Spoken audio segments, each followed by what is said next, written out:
اعوذ باللہ من الشیطان الرجیم بسم اللہ الرحمن الرحیم۔ السلام علیکم پیارے بہن بھائیوں، اللہ پاک سے دعا ہے آپ کو سدا عافیت کے سائے میں رکھے، آمین یا رب العالمین۔ پیارے بھائیوں اور بہنوں، میں آج آپ کے ساتھ رزق میں برکت کا نبوی صلی اللہ علیہ وآلہ وسلم وظیفہ شیئر کر رہا ہوں۔ پیارے بھائیوں اور بہنوں، حضور نبی کریم صلی اللہ علیہ وآلہ وسلم کے پاس ہر طرح کے لوگ آتے تھے۔ پریشانیاں اور مسائل کے حل کے لیے نبی کریم صلی اللہ علیہ وآلہ وسلم سے دریافت فرماتے تھے، اور نبی کریم صلی اللہ علیہ وآلہ وسلم نے زندگی گزارنے کے طریقے بتائے تھے۔ نبی کریم صلی اللہ علیہ وآلہ وسلم نے ایک غریب آدمی سے لے کر ایک بادشاہ تک لوگوں کو زندگی گزارنے کے طریقے بتائے۔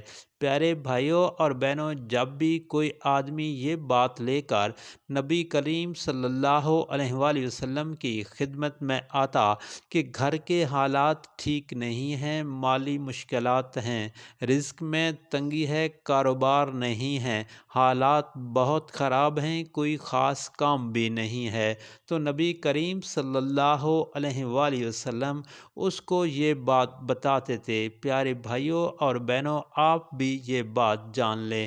آج میں آپ کو سورۃ واقعہ کا ایک خاص عمل بتاؤں گا، جس پر آپ عمل کریں گی تو انشاءاللہ آپ کے رزق میں برکت اور کشادگی آئے گی، اور مالی حالات جن بھائیوں کے خراب ہیں تو انشاءاللہ بہتر ہو جائیں گے۔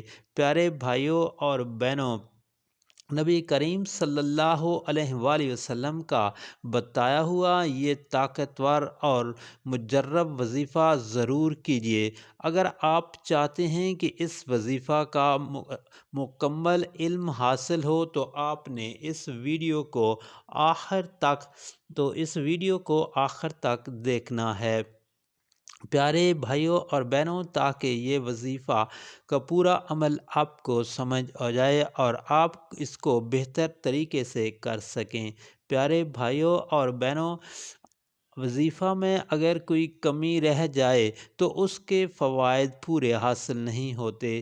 پیارے بھائیوں اور بہنوں، جتنے بھی وظیفے میں آپ کے ساتھ شیئر کرتا ہوں وہ سب کے سب تمام بھائیوں کی پریشانیوں کو مد نظر رکھ کر شیئر کرتا ہوں۔ بھائیوں، اگر آپ میرے چینل پر نئے ہیں اور آپ نے ابھی تک میرے چینل کو سبسکرائب نہیں کیا تو کائنڈلی چینل کو سبسکرائب کر لیجیے گا اور بیل کے آئیکن کو پریس کر دیجیے گا، تاکہ ہر آنے والی نئی ویڈیو کا نوٹیفیکیشن آپ تک پہنچ جائے۔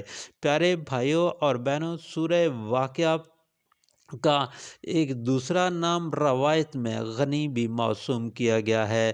ابو فاطمہ بیان کرتے ہیں کہ ایک دفعہ حضرت عبداللہ بن مسعود رضی اللہ تعالی عنہ بیمار ہو گئے، تو حضرت عثمان بن عفان رضی اللہ تعالی عنہ ان کی عیادت کے لیے آئے، اور حضرت عثمان بن عفان رضی اللہ تعالی عنہ نے حضرت عبداللہ بن مسعود رضی اللہ تعالی عنہ سے پوچھا کہ آپ کو کس چیز سے تکلیف ہے؟ حضرت عبداللہ بن مسعود رضی اللہ تعالی عنہ نے فرمایا کہ گناہوں سے۔ تو حضرت عثمان بن عفان نے پوچھا آپ کیا چاہتے ہیں؟ تو حضرت عبداللہ بن مسعود رضی اللہ تعالیٰ عنہ کہتے ہیں میں اپنے رب کی رحمت چاہتا ہوں۔ حضرت عثمان بن عفان رضی اللہ تعالیٰ نے پوچھا کیا ہم آپ کے لیے کسی طبیب کو بلائیں؟ حضرت عبداللہ بن مسعود رضی اللہ تعالیٰ عنہ نے فرمایا کہ طبیب ہی نہیں تو مجھے بیماری میں مبتلا کیا ہے۔ حضرت عثمان بن عفان رضی اللہ تعالیٰ عنہ نے فرمایا کیا میں آپ کو وظیفہ کا حکم دے دوں؟ حضرت عبداللہ بن مسعود رضی اللہ تعالیٰ عنہ نے فرمایا آپ مجھے اس سے پہلے بھی منع کر چکے ہیں، اب مجھے اس کی حاجت نہیں ہے۔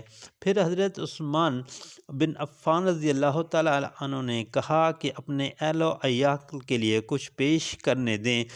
حضرت عبداللہ بن مسعود رضی اللہ تعالیٰ عنہ نے فرمایا کہ میں نے ان کو ایک ایسی یعنی اپنے گھر والوں کو ایک ایسی چیز سکھا دی ہے، اگر وہ اس کو پڑھ لیں گے تو پھر وہ کسی چیز کے محتاج نہیں رہیں گے۔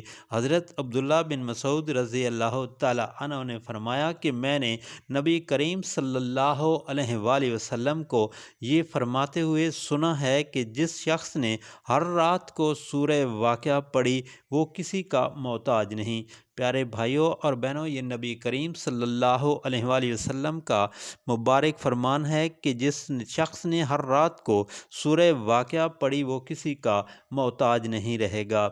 حضرت جابر بن سمرہ رضی اللہ تعالیٰ عنہ بیان کرتے ہیں کہ نبی کریم صلی اللہ علیہ وآلہ وسلم فجر کی نماز میں سورہ واقعہ اور اس جیسی صورتیں پڑھتے تھے۔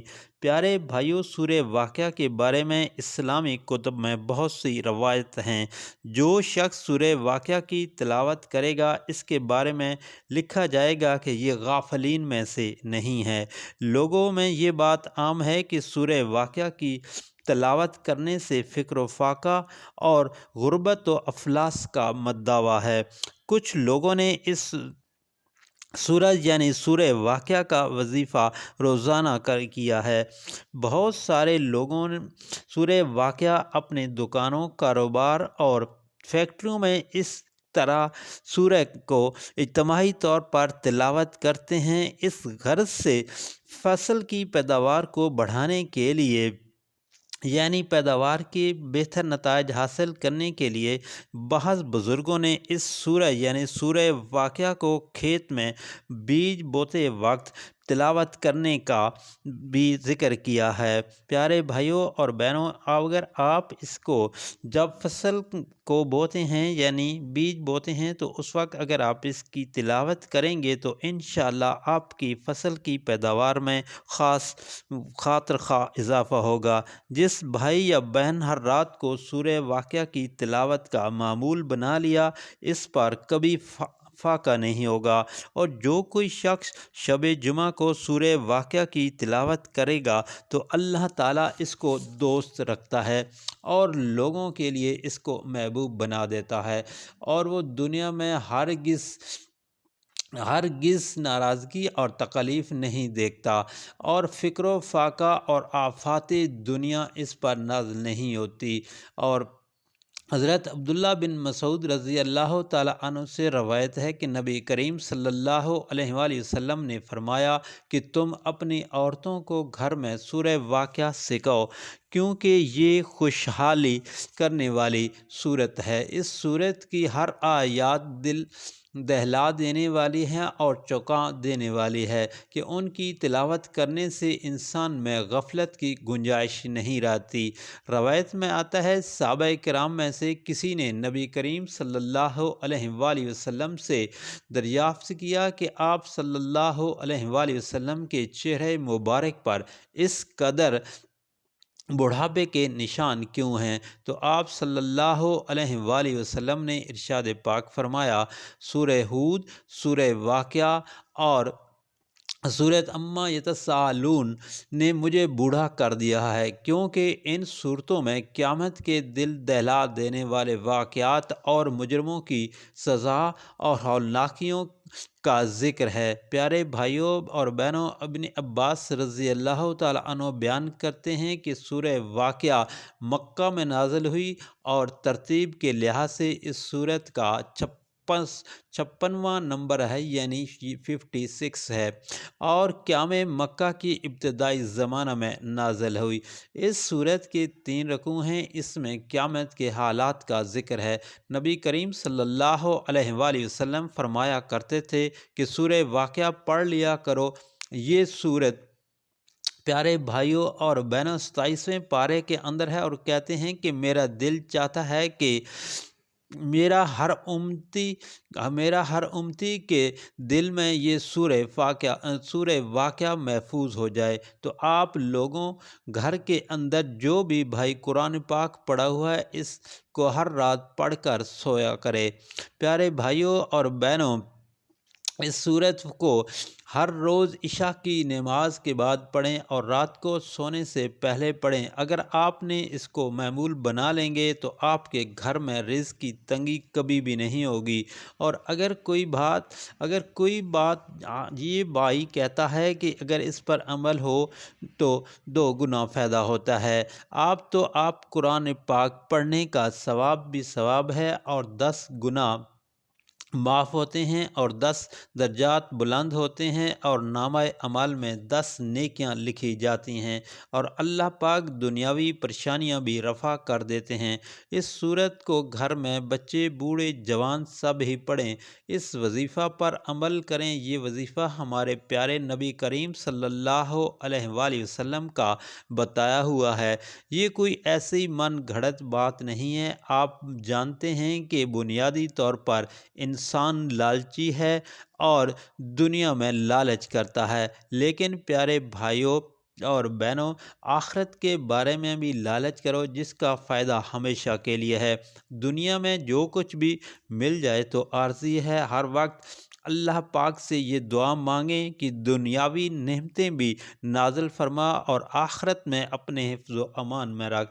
لہٰذا ہماری دعا ہے کہ ہمیں سورہ واقعہ کو زبانی یاد کرنے اور اس کو ہر رات پڑھنے کی توفیق عطا فرمائے، آمین یا رب العالمین۔ پیارے بھائیوں اور بہنوں، نبی کریم صلی اللہ علیہ وآلہ وسلم کے اس فرمان کو آگے دوستوں، گھر والوں، عزیز و اقارب اور سوشل میڈیا پر لازمی شیئر کریں تاکہ ہر کسی کا بھلا ہو۔ اللہ تعالی ہم سب پر رحم فرمائے، آمین یا رب العالمین۔